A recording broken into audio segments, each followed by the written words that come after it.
certainly will make it very difficult indeed, because these chaps, unlike the production riders, these men are all out on slick tyres. I'm sure none of them will have swapped to the rain or intermediate tyres that they have available, because it's not that wet. But it's a very worrying moment for them, especially for the foreign riders, the two Englishmen in the two British riders in the event, and it is raining quite heavily now. Two British riders in the event, Alan Carter and the Scotsman Niall Mackenzie, and they haven't ridden here before, so they don't know how the circuit is affected by rain. Just to wind up that Regina Chains production race time 12 minutes 9.43 seconds, and average speed 118.4. As we look at now the grid for this Bob Janet-Marts 350cc race, Ron Sumskis has been around a long time, much longer than Hamish McNichol or Bruce Woodley or Craig Morris, who's a youngster. And you can see quite a domination of 250 machines in among the 350s. Alan Carter, the man who won the 1983 French Grand Prix, an Englishman. Jeff McNaughton, again a campaigner who's been around a fair while. Jeffrey Sale, gridded there, number 10. Niall Mackenzie, what a machine and what a young rider. Scottish rider on a beautifully lightweight carbon fibre machine that is quicker than many of the 500cc machines in this country. You'd know quite a lot about it, Peter Clifford. Yes, it really is a superb machine, and Niall has been riding it all year and has won the British Championship on it. He's got used to it absolutely superbly. He made a slight mistake yesterday and slipped off it in practice, but I'm sure Niall, being the man that he is, it won't have detuned him very much at all, and I think he's the man to watch for in this race on letter N, the red, white and blue carbon fibre framed Armstrong. It really is a great machine. Well, in fact, he's done the considerable achievement of earning already, very short time, great respect as we see him there, only a small man. Great respect from the other riders. They say the machine's quick. They said it was keeping up with the Galena Suzuki 500 down the straight, but they said, boy, does he ride it hard as well. Yes, I think it was more down to the way Niall came out of the corners probably than the speed of the 250 Rotax engine, that he certainly can get the best from it. And again, punching fairly early was Niall Mackenzie, and along with him was on number 8, Donny Osborne. He keen to get away, the local who's worrying about tying up the Australian 350 championship. He's tied up the 250cc. But it's already Mackenzie in the lead now, and we really wonder how the rain is going to affect this, but Mackenzie doesn't seem to be deterred by it at all, as Carter C tries to get up the inside of Osborne. But Jeff McNaughton's in there, and he's in fact taken now by Donny Osborne, who, yes, grabs second place, so it's McNaughton third. So the pack streaming through. They don't seem at the moment to be upset by any water on the track, as Mackenzie leads. Osborne trying to keep on terms with him on the Honda. Mackenzie already with a 10-yard lead over number 8 Osborne, and Carter on another Honda pulls out and passes McNaughton at the end of the straight. McNaughton going for the inside line as Mackenzie leads Osborne. McNaughton in third place, and Carter dropped back once more to 4.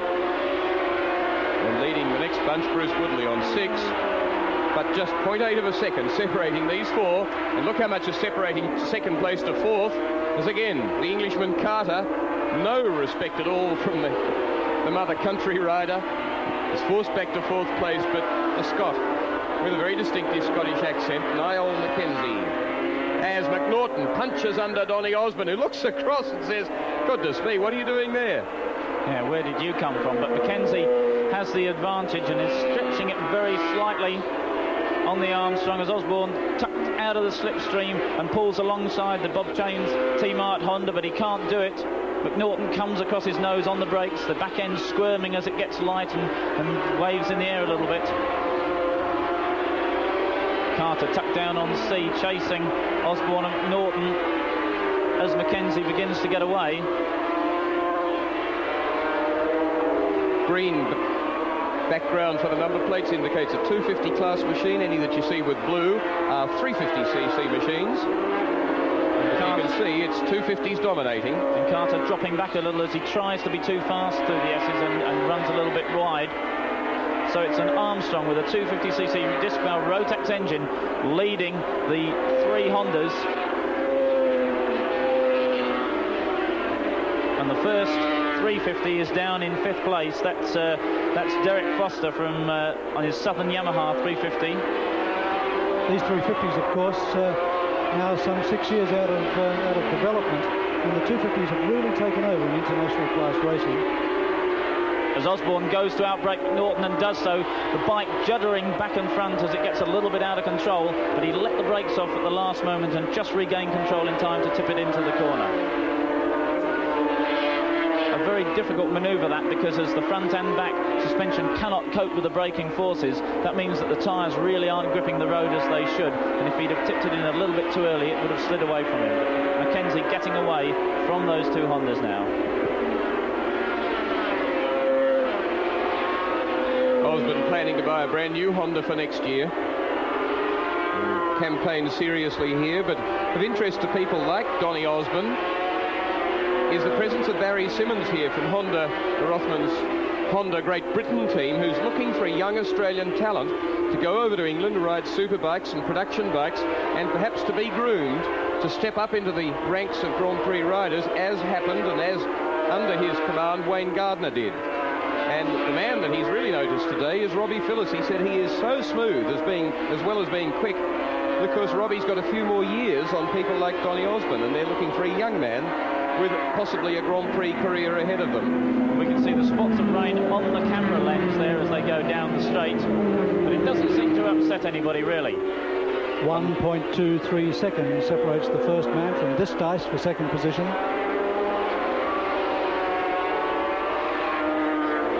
Just to show the difference between these machines here and the actual Pucker Works Grand Prix machines, Mackenzie's bike is well outclassed at a full World Championship Grand Prix on straight line speed, but here he's able to get away from these private Hondas run locally in Australia. Of course, although the World Championship was won by Freddie Spencer on a 250 Honda, it was a very, very different machine to these two. In fact, they share no common parts at all. One of the big advantages of Mackenzie's bike, of course, is its lightweight, weighing in at only 93 kilograms compared to 97 kilograms for the Hondas. And Carter has dropped back now as the first 350 Yamaha, that's Derek Foster's, has got up into 4th place. So Carter will be disappointed with that. Of course, that's not his machine, as Carter tries to and succeeds in passing number 39. Oh, that was a little bit of a touchy manoeuvre there as he got past Ron Sumkiss on the 350 Yamaha. Carter on a borrowed bike, one that's supplied locally. Carter back now up into 5th place.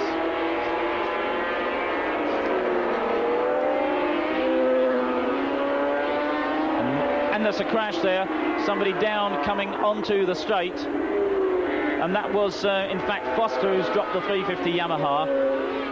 And another man goes down. That's number 9. That's Derek Milner on another 350. It's the rain catching them out. Question. There's already a bike in there. It's on that oil. And, of course, it's on the slick that... and they shouldn't be dragging that man off the track like that, really. I mean, he could be injured. And, of course, the drag racers start their drag run from that position. That's a silencer off an exhaust pipe lying on the track. And Carter nearly runs over it. That'll be very nasty. That'll push the front end away if anybody touched it, but a marshal kicking it off the circuit. And the rain coming down quite hard now and making the circuit very, very slippery. 15-lap race. And Mackenzie has eased off a lot and been caught by McNaughton and Osborne. And McNaughton actually goes past Mackenzie, as I said, and Osborne rounds him up on the outside, but Mackenzie will probably get through on the inside. Now, just because they've caught him doesn't mean the race is over. As I suggested, Mackenzie has no idea what this circuit is like when it rains. He'll take his cue from McNaughton and Osborne, and although he's let them slip by, I would expect that he'll follow them round now and just watch just how their machines perform in the slippery circumstances.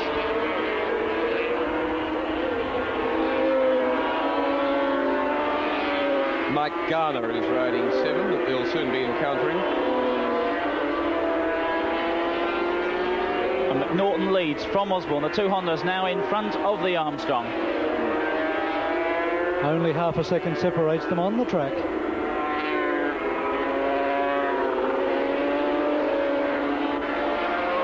9 completed, 6 remain. Niall Mackenzie, the Scot, from third place, now challenging Donny Osborne, but who holds on to second place, ranges up towards Jeff McNaughton, the young freckly-faced rider from Queensland. And Osborne almost touches the tail ender there. That was Brett Mutton on the 350 Yamaha. And it looks as though that place coming onto the start and finish straight is by far the worst. It doesn't seem as slippery everywhere else, but of course the rubber and oil laid by the drag racers is what is very, very slippery once it's a little bit of rain on it.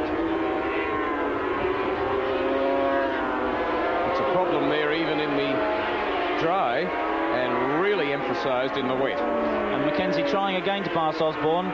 He uses the speed of the 250 Rotex engine Armstrong to get past him, and then a little bit later on the brakes, because he didn't want this man, number 4, Jeff McNaughton, to be able to get away.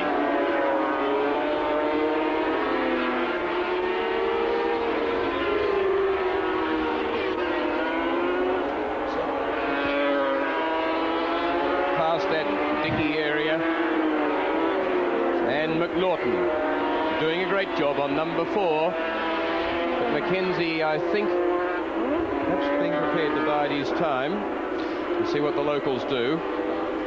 And he also realises that there are more races in the series as he gets in a bit of a trouble passing the other Rotex, the back marker.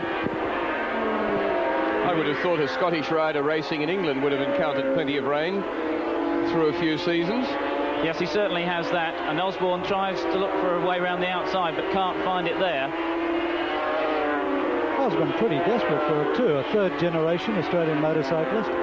Both his grandfather and himself and his dad were Australian title holders at one stage. But just look at the way the back end of his bike moves around as it crosses that drag strip rubber.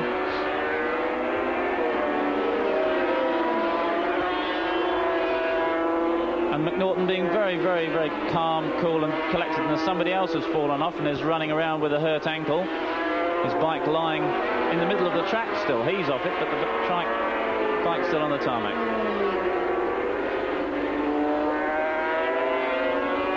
Mackenzie not a lot closer to McNaughton. Osborne won't try that overtaking manoeuvre again.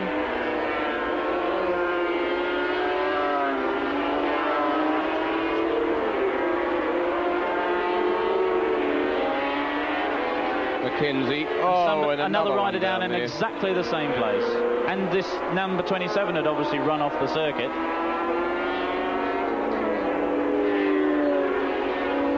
So if anything was likely to detune Mackenzie further, it was watching another man fall in front of him. And Osborne leaning all over Mackenzie there. Very, very close stuff indeed. Mackenzie's a hard rider though. He won't give way. And they've caught McNaughton and flashed past him. Yes, I suspected Mackenzie could be just sorting out the conditions, and from the way he's running now, that appears to be the case,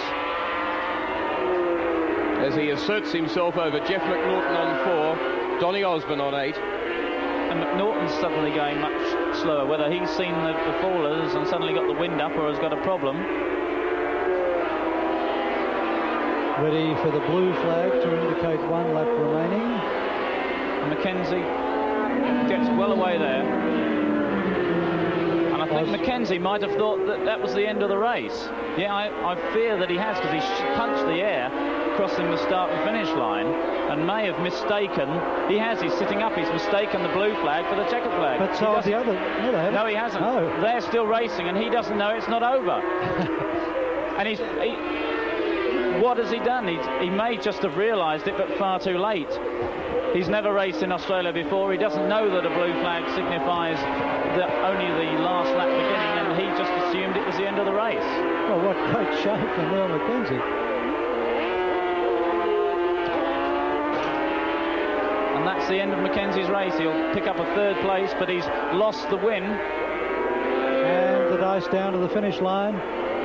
It's Donny Osborne, who takes a surprise win from Jeff McNaughton, equally surprised in second position, and then cruising through is Neil Mackenzie. Does he, in fact, come to the finish line? Yes, he did. He did cross the line. I think he realised his error some way round the last lap. But poor old Neil. Well, that was a well-run race by Donny Osborne, but he must feel very, very fortunate. What is Mackenzie used to seeing in England at the start of the last lap? Well, there never is a last lap flag in any Grand Prix race or in races in England, and you just rely on your pit signals to give you a last lap board. And obviously Mackenzie just saw a flag, and perhaps he's colourblind or something, I don't know, but he just saw a flag and thought the race was over.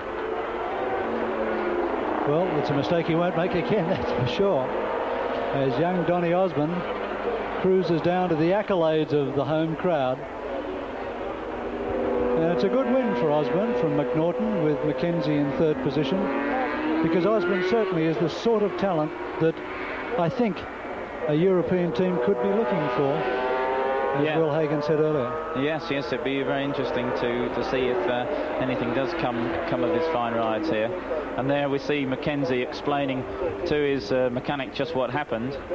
They won't be a very happy team, but of course there are more races in this series, and he'll have the opportunity to make up for that very unfortunate occurrence. Well, in fact, a really good series put together to support the Swan Insurance Series this year. We've got the Regina Chain Superbike Series, the Shell Oil 250 production bike series, the Bob Janet-Marts 350 Grand Prix series, and of course the Swan Insurance Series itself. So it's going to be 3 weekends of superb action on ABC Sport as we go from Oran Park and then up to Surfers Paradise International Raceway for the grand final of the Swan in 2 weekends' time. And then Mackenzie just saying again he never knew what happened, and of course he had worked very hard to come to terms with the conditions and done that very well indeed. Watched what the other two riders did in front of him. He lost the lead, watched what they did, watched where the damp patches were, won the lead back again, only to give it up. But that's racing, and the crowd don't look very wet at all, and it seems to have eased off a bit. It's not raining very hard now, so with a bit of luck the track won't get any wetter, and with this wind it could actually dry out. Difficult to think of it raining, in fact, with this wind, because it's really been howling in today, gusting up to 30 knots up the main straight and down the back straight, so it's been unsettling for the riders.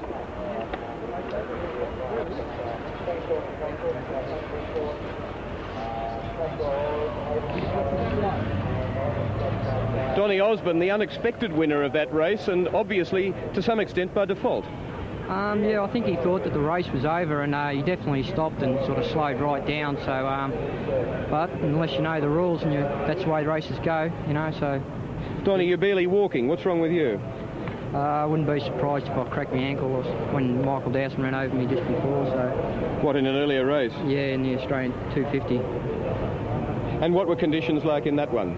They were starting to get very slippery, very slippery. Well, the visiting Scotsman, Niall Mackenzie, who both in his machine and in his riding, I think, showed a tremendous amount of speed and class. Niall, obviously you mistook the blue flag for the checkered flag, start of the last lap. Yes, in Europe there's no last lap flag or anything like that, and all I go by is my pit signals. But here the flagsman was standing with the checkered flag and the blue flag, and I didn't know what was happening. I thought it was the end of the race because he was in the middle of the circuit with flags, so I slowed down and cruised round for a lap and everyone passed me. In the middle of the race there, you seemed happy to let the local riders go out and to explore the slippery conditions. Yes, I've been told that when it's wet here it's very slippy, so like you said, I slowed down and let the local lads show me the way around for a few laps and then made my move towards the end. Well ridden, and we'll see you in other rounds of the series. Yeah, thanks very much.